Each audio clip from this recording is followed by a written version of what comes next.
I'm very glad to have this opportunity to show my study on the similarities between ancient Greek medicine and the Chinese medicine. First of all, I would like to thank Mr. Alexandros for this invitation. For me, Greek medicine, I met Greek medicine in 1996. That's about 25 years. I still remember one my reader.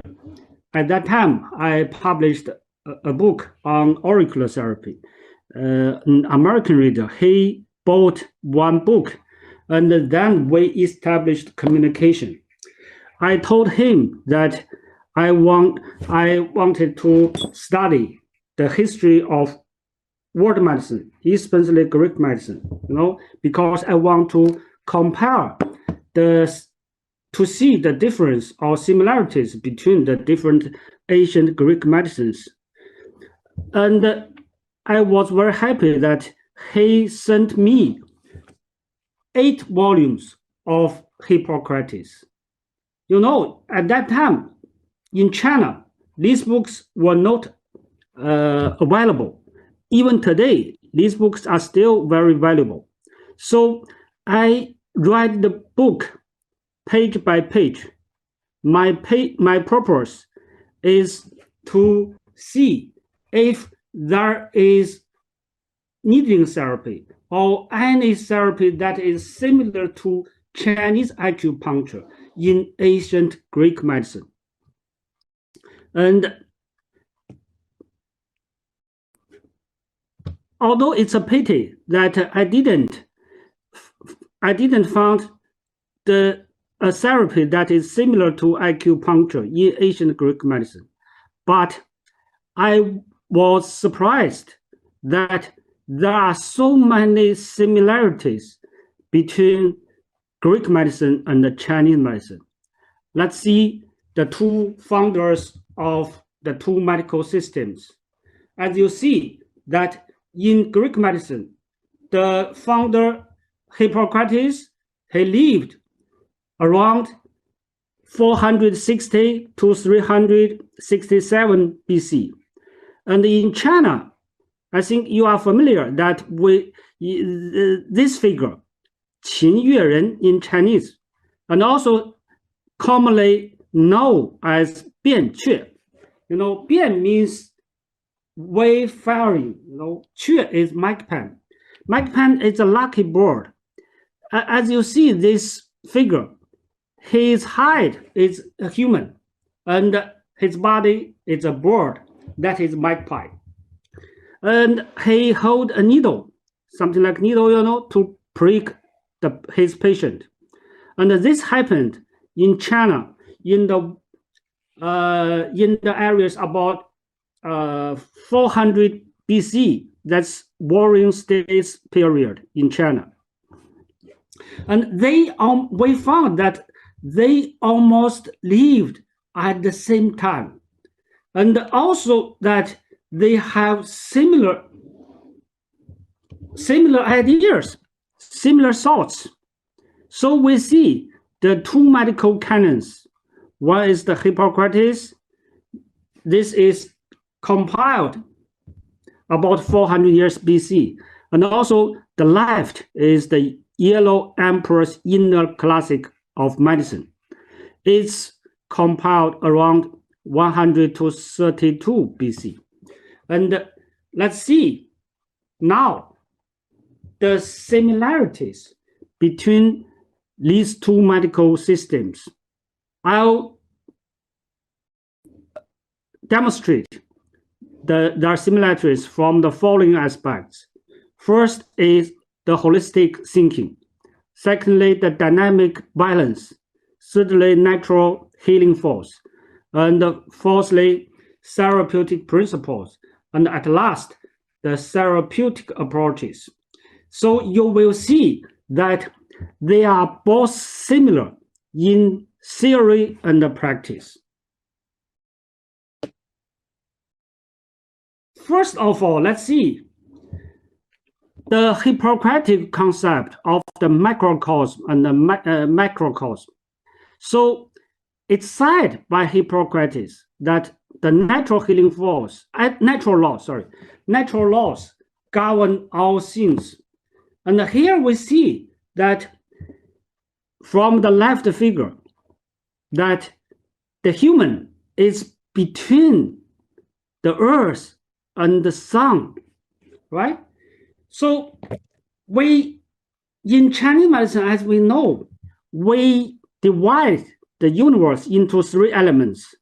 That is the heaven, the earth, and the human. And also it's said that in the Hippocrates, that in a world, all things were arranged in the body in a fashion comfortable to itself by fire. Fire here refers to the sun. And also in terms of Chinese medicine, we may say that it means that the yang qi of the body. So a copy of the human body is a macrocosm of the universe. This is the holistic concept of Hippocrates. Now let's see the Chinese holistic concept of the heaven, earth, and the human.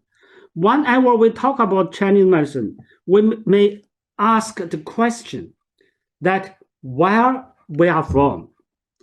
So this answer from Chinese philosophy is that the human body is the sum of the heaven and the earth, and it's created by the interaction of the qi between the heaven and the earth. This is quoted from the Yellow Emperors in the classical medicine. And on the right side, you see these 6 lines. The upper 3 broken lines represent the earth, and the lower 3 continuous lines represent the heaven. And when we see this photo, you can tell there are lights on the ground. We know that these lights are from the sun, from the heaven.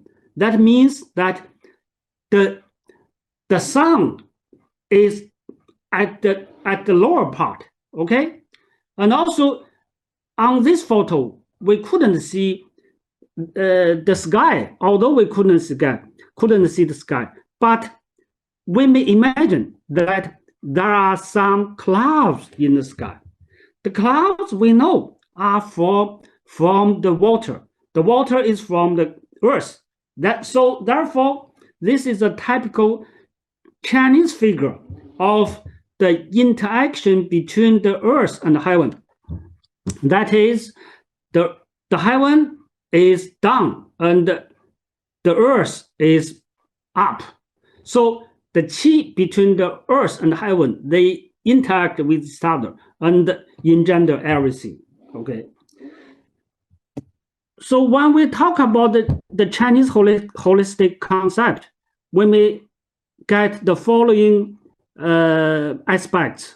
First of all, we say the heaven, earth, and the human are similarly constituted and governed by the same laws. And secondly, and also logically, the healers of the human body are instructed to know heaven above, know earth below, and also know humanity in the middle.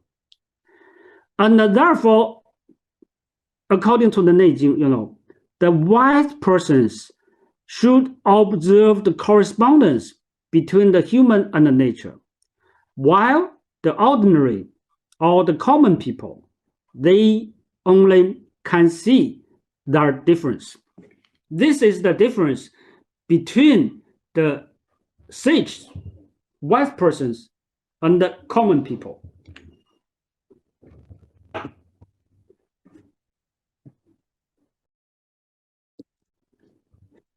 And also, let's see another theory, in the Hippocratic medicine, that is the balance between the fire and the water. Just as we have mentioned, that the Hippocrates says that all animals, including man, are composed of two things, different in power, but working together in the use, namely fire and water.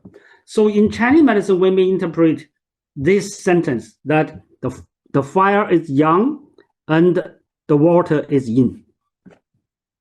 So you can see that the fire and the water, they are opposite, but they work together, you know, in an unstable balance. Okay. In Chinese concept of yin-yang, I think many of you are familiar with the Chinese theory, this theory. So when we talk about yin-yang, we say we cannot see yin and yang, but we can see water, fire, the day and the night. We can feel warmth, cold. These are opposite, but they are also contrary to each other. And the interaction, you know, the interaction between the yin yang, okay, produce everything in the universe. So when we try to understand the Chinese yin yang and also the Greek medicines fire and water, we see that they are almost the same, in the same meaning.